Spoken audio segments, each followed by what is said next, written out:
I don't know where to start with this guy because 24 gigs in 24 hours. Matthew West has a brand new album out. I got some good news for you. I'll say hello first. Nice to see you. How are you? Hey, it's great to see you. Great to have. Thanks for having me on the show. Now, do you want to hear the good news? You are the national #1 song in Australia at the moment as of last week. Are you kidding me? Yeah, you are. Day one is #1 around Australia. Come on, man. That is... You just made my night or day or whatever it is over here. That's amazing. Well, it gets better. Do you want me to give you the other good news?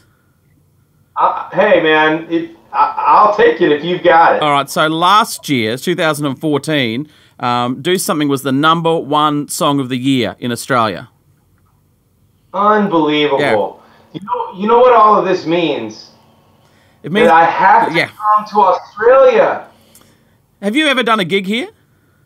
Not one single show. How come you've never invited me? Yeah, we're starting to feel the rejection.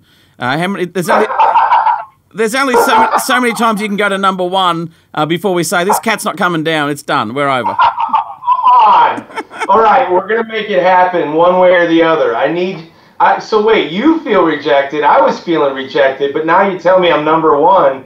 So it's on my shoulders. I got to make it happen, don't I? How does that feel? I mean, you've had accolades before. You know, it's a #1 song in a country you've obviously never been to. It's still pretty special to us. How's it feel to you?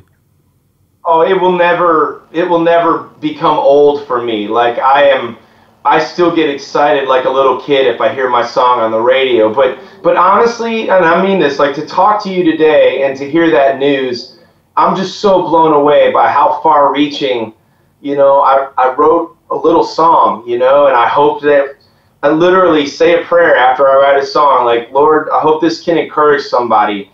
And I had no idea that it would make it all the way to you and all the way to your listeners. It's just an incredible feeling, so thank you. Do you feel like you're in a real sweet spot in your career? I mean, a couple of years ago, there was a couple of you that were very similar. You sounded very, very the same, and you've just seemed to have gone streaks ahead the last couple of years. Is it the material you're working with? Do you really feel like you're hitting your stride? I really do. I think when you said sweet spot, like that's exactly how it has felt lately. And, you know, I think it's because of a lot of things. I've been through a lot in my life, too. I think honestly, one of the turning points for me was losing my voice. And not long ago, I think it was probably, I think we've talked about this in interviews before, but I had to have throat surgery, and the doctors told me that there was a good chance my career was going to be over. And, you know, I think a lot of people can know what I mean when I say that, like, sometimes it's the things we wish never happened in our lives are the ones that become real turning points in a better direction if we'll allow God to speak to us through that trial. And it was coming out of that, like, vocal cord surgery, thinking maybe I've sung my last song. Maybe my career's over. Maybe I'm going to have to get another job learning how to fix your gutters or something, right? And coming out of that experience made me grateful, more grateful than I've ever been for the gift of music and for the calling that God placed on my life. And so I really think that was a big part of the turning point of me getting to where I'm at now. I'm more grateful for the chance to make music, and I feel like I'm on a mission like never before to make the most of the time that God's given me and the voice that He's given me back. How much of it is the material you're working with at the moment? You've just released your 3rd album that came from fan stories. I mean, you can't deny the reality and what you're writing about. That is someone else's story, as opposed to possibly your own story, which might be a little harder to connect. You've got real-life experiences from fans all over the world. That's got to have helped with the success of the last couple of albums. Oh man, it's so amazing because so over the last 6 years, I've collected over 40,000 stories from all over. 20 countries around the world. It's been an incredible journey, an incredible experience. And it's so ironic because in an age of this craze over reality television that we all know is not quite reality, right? It's just, keeping up with the Kardashians. That's not reality. But I'm getting to read true stories from people all around the country, all around the world, and they're literally just coming forward and saying, hey, this is what God's doing in my life, or this is the tragedy I've experienced, or this is the cancer diagnosis I just received, or this is the financial crisis I'm going through, or I want to tell you about the bullying that I was facing in school, or the depression that I've battled. I mean, it's just real life stuff. And so I think that's been part of the sweet spot as well, is I feel like I've found my calling, and that is, you know, that God, I feel like, has given me the gift of music to maybe use my voice to give other people a voice. And that's what I feel like my mission in life is, to write these songs and give a voice to other people's stories in the hopes that they'll encourage somebody else. Now, in a world where it's really hard to get people's attention, your album launch is a 24-hour launch. You're doing 24 gigs in 24 hours via Skype to radio stations and people all over the world. Crazy idea, but gee, it's got legs. This is a good idea. Oh, I'm glad you like it. Crazy is the right word, though, because I'm already feeling a little loopy, and you're only my fourth concert or my fourth gig of 24. So, but you know what? The record's called Live Forever, and matter of fact, I'm holding a guitar in my hands with the number 86,400 painted on it. A local artist friend of mine painted this guitar, and I play it every night on our tour.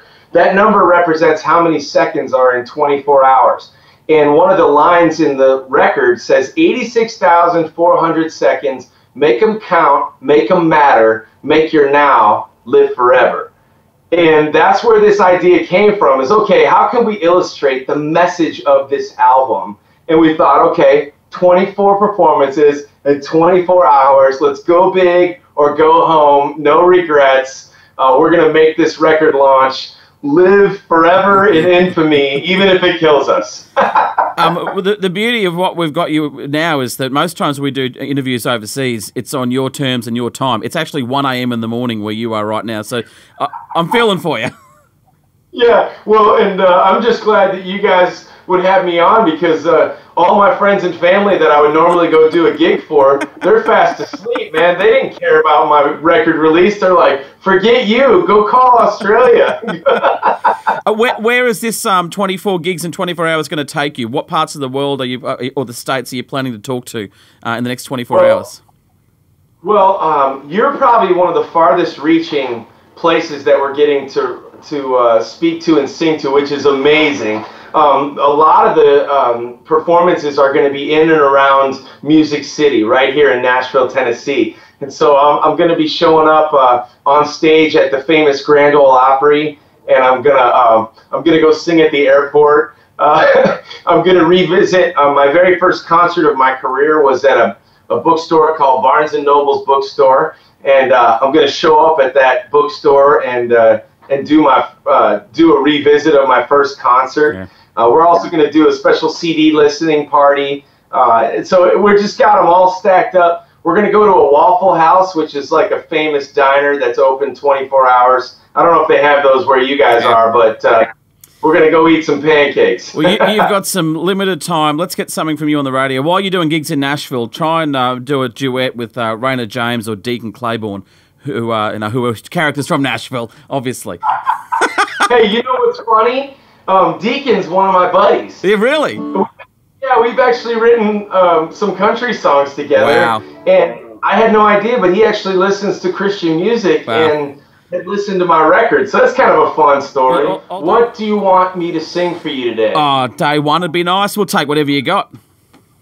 I'll do day one for you. How about that? That'd be great. That's what you asked for. 1, 2, 3. Well, I wish I had a short-term memory. I wish the only thing my eyes could see is the future burning bright right in front of me, but I can't stop looking back.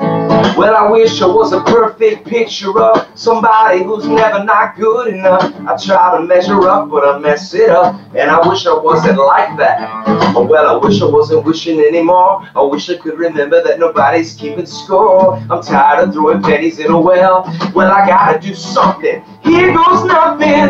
It's day one of the rest of my life. Yeah. Well, it's day one of the best of my life.